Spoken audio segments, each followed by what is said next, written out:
use of recreational marijuana will become legal in Ohio this Thursday. That means it will be legal for people 21 and older to buy and possess up to 2.5 ounces of marijuana and grow up to 6 plants at home, or up to 12 plants with 2 adults in the home. In Ohio, we have the legalization of recreational marijuana, the 24th state to do that. What's the significance of that? Yeah, Joe, it's huge because this is a state that is considered conservative, red-leaning, that has voted to legalize marijuana, with 57% of voters making that choice and voting in favor of that. Ohio voters also approved a measure legalizing recreational marijuana. The new law will allow adults 21 and older to buy and possess up to 2.5 ounces of cannabis and grow plants at home. A 10% tax will be added to purchases. Passage of Issue 2 makes Ohio the 24th state to allow cannabis for non-medical purposes.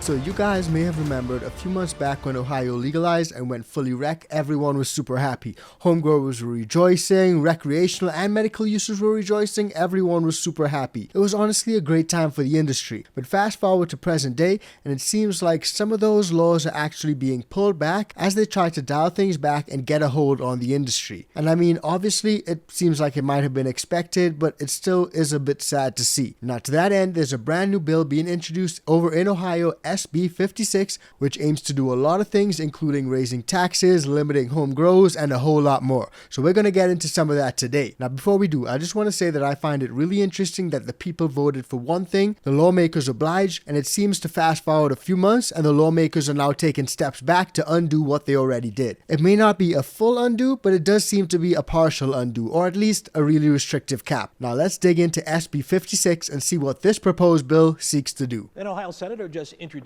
legislation to change the state's marijuana laws. If it's passed, the legislation would raise taxes on weed and reduce the number of marijuana plants that you can grow at home. Annabelle Childers spoke with those for and against the legislation. She breaks down the two sides of the debate. In November 2023, Ohioans voted to legalize recreational weed. The first licensed sales began this past August, and according to the Ohio Department of Commerce, more than $240 million in recreational marijuana products have been sold since then. Wednesday, Republican Senator Steve Huffman introduced Senate Bill 56, a piece of legislation that would change Ohio's marijuana laws as they currently stand. If passed, the bill would raise the sales tax on recreational marijuana from 10 to 15%. It would drop the number of legal homegrown marijuana plants from 12 to 6 plants per household, and it would reduce the potency of THC allowed in vape products. It's about a 15% tax in this particular bill. That doesn't seem like a lot to me compared to the risk involved with our kids. Rob Crane, a doctor who works with an organization to prevent tobacco addiction, argues the bill should be just the beginning of putting parameters on the weed industry. If you expose kids at an early age to high doses of the drug, If you expose kids at an early age to high doses of the drug, you're much more likely to change the architecture of their brain in a way that makes them susceptible to addiction.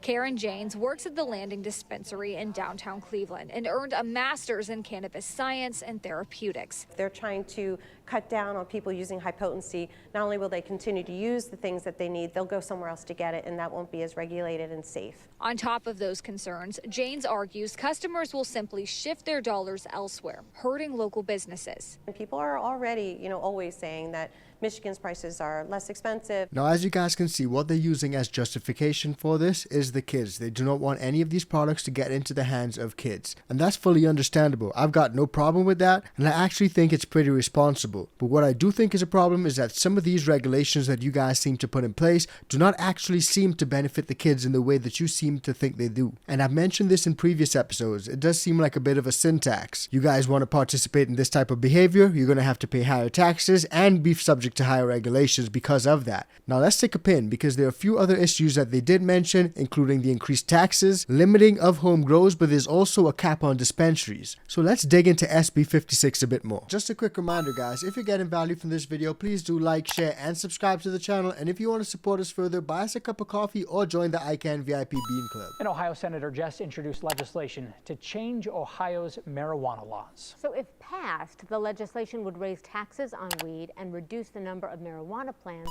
you can grow at home. Annabelle Childers is live now. Annabelle, explain to us both sides of this debate here.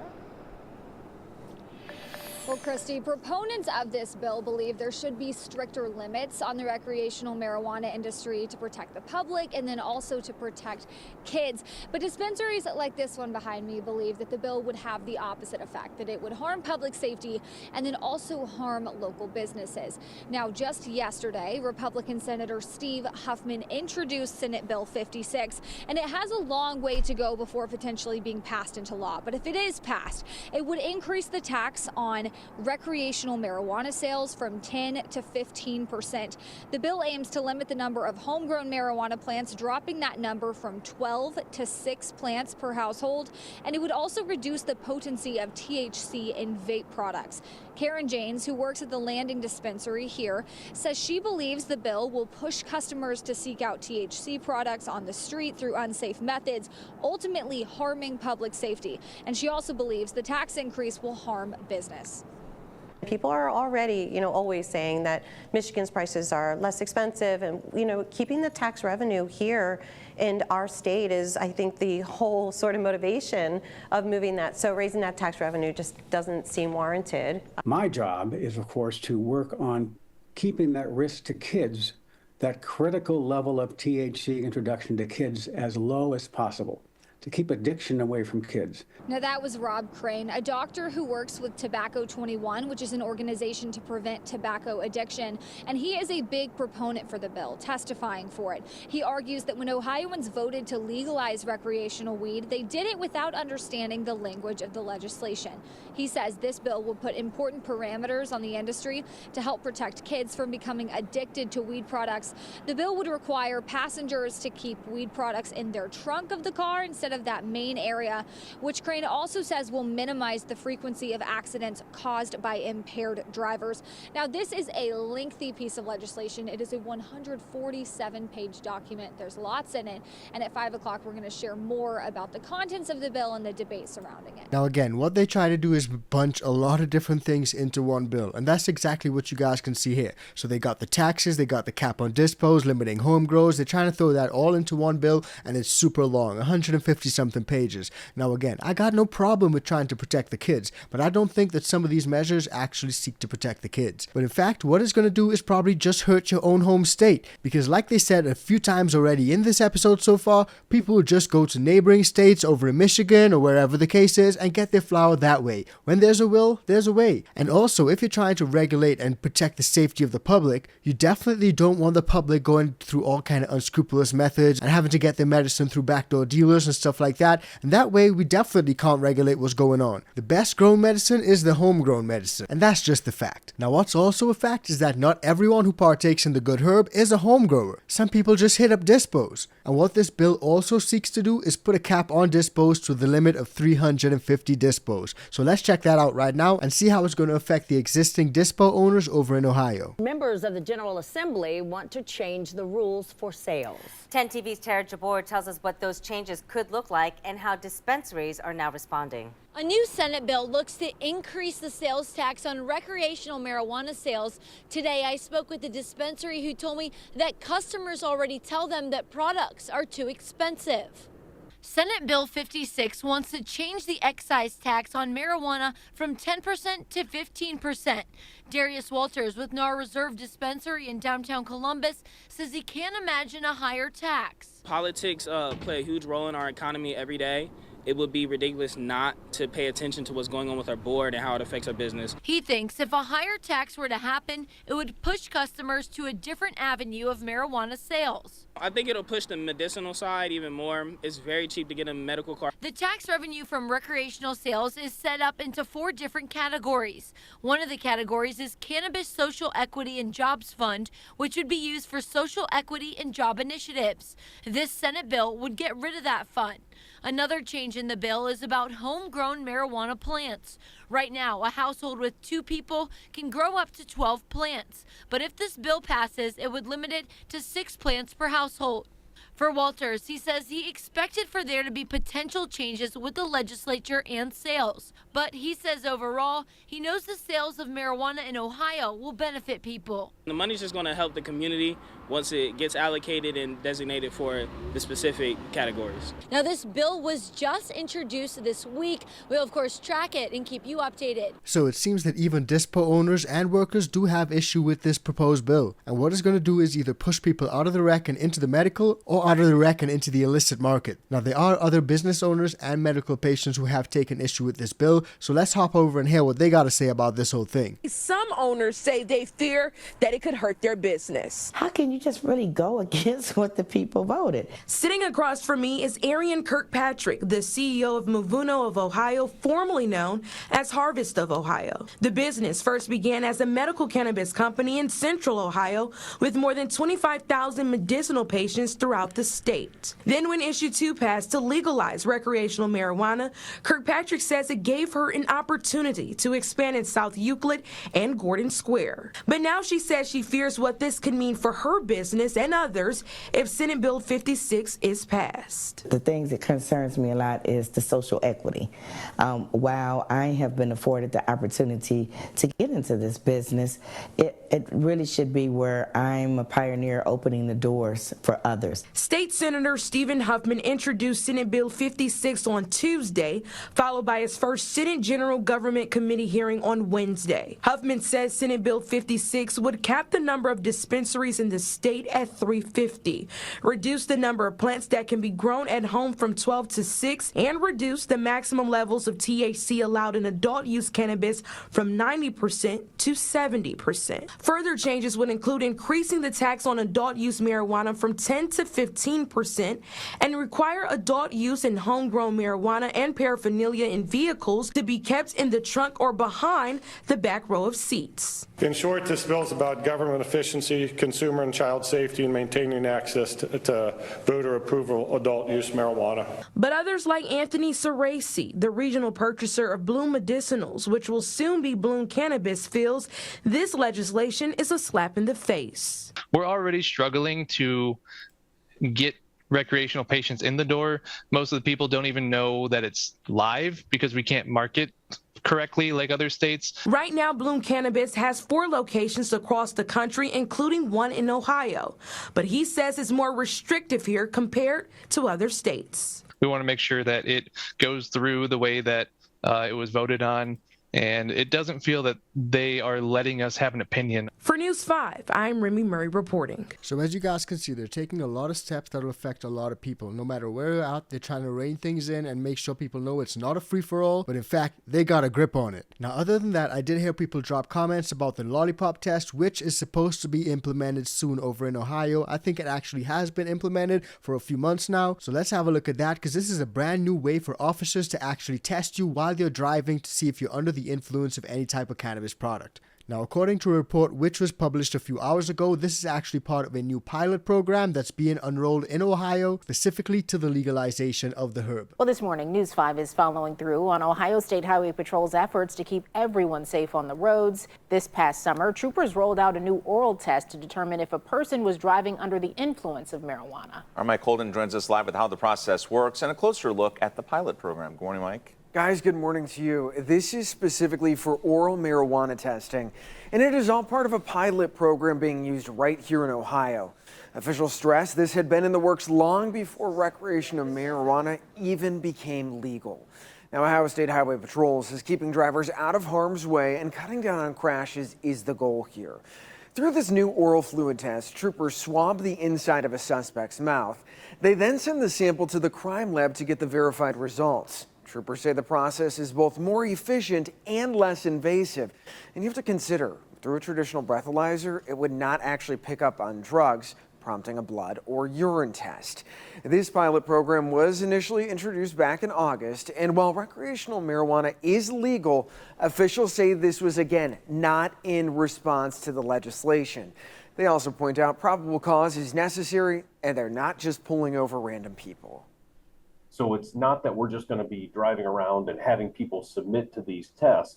It's only when there's probable cause based off of the field sobriety tests that were performed, the interaction with the person, and what kind of driving behavior we saw from them. Important to note here, it takes roughly 30 to 45 days to get results from the Ohio State Highway Patrol Toxicology Lab. That's in Columbus. Highway Patrol says the pilot program will last for several more months. They will review the results, then consider if it will be a fully implemented process for the long term. Guys, we'll follow through on each and every development. So it's definitely interesting to see where that'll go. A lollipop test to determine whether you're driving under the influence or driving with influence in certain states. I don't know if it's been implemented in all states, but it's definitely something that they're doing over in Ohio. Now, like I mentioned to you guys, this has been running for a few months now, but let's hear what else they got to say about this lollipop program. Pause. There's this misperception that, well, because marijuana is now legal, that I can just walk around and smoke it wherever I want in the public, which isn't the case. But then how do you actually enforce it as a law enforcement officer? And it's been a challenge so far. Cincinnati FOP President Ken Kober hopes a bill in the Ohio House will ease some of those challenges. Lawmakers are looking to bring rapid saliva tests to police cruisers across the state. It's literally a roadside test where you put a cotton swab or a swab under the person's tongue, hold it there for 30 seconds. You seal it, you send it to a lab. Police would get the results back 24 hours later and be able to tell how much marijuana is in someone's system. So you guys can see already, it's a lot faster of a turnaround, this rapid test, compared to the first one that we were just talking about. The first one that they mentioned was about 30 to 45 days, whereas this one you're getting results back literally within 24 hours. Big Kober difference. says the results are a lot more specific than current tests, showing how much weed someone's actually smoked. Blood test and urine tests, one, take time because you have to drive somebody to the hospital, you have to take them to a district, you have to hope that, in an impaired state that they're going to be willing to comply or they're going to comply. While marijuana has been legalized, at least in Ohio, we want to make sure that people are safe. Ohio State Rep. Adam Matthews is one of the bill's co-sponsors. He says lawmakers are looking at other states and how Ohio already regulates alcohol when crafting this type of legislation. Our law enforcement has to be able to protect Ohioans and have a ready and available test for them to catch these drivers that may have smoked and then getting on the road in the same way as someone had too many drinks. The punishment for refusing the saliva test would be the same as refusing a breathalyzer test, a 1-year suspension for a first offense. Kober says this is a game changer for people tasked every day with keeping the streets safe. We have to be safe when you're consuming this kind of drug. Okay, well, first off, I don't think it's a drug. I think it's a plant. It's a medicinal plant, and it just grows like that. You don't create it in a lab. Second off, comparing alcohol to herb is completely crazy in my humble opinion. One causes destruction. One, you may just destroy everything in your fridge because you got the munchies. Also, a lot of medicinal benefits have been proven to come from cannabis. Now, what I also don't like about these proposed saliva tests is that police will just have probable cause, and it can range from anything. We actually did a whole video on probable cause and why the concept of probable cause is open to abuse in certain states, and police officers have used the whiff of cannabis as a reason to pull you over and search your car and search everything and take whatever you got. Now, finally, what really didn't sit too well with me was how the co-sponsor of that bill actually said, we're just trying to catch him.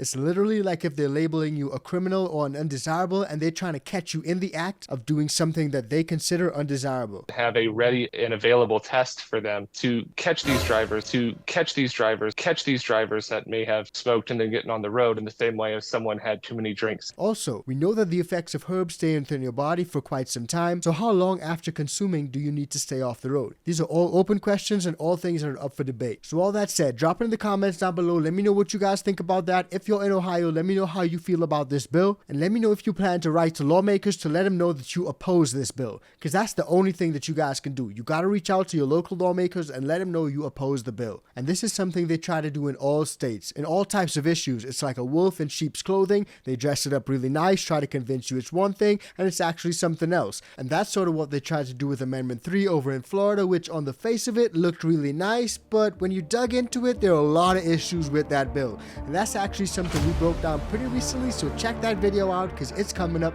right now.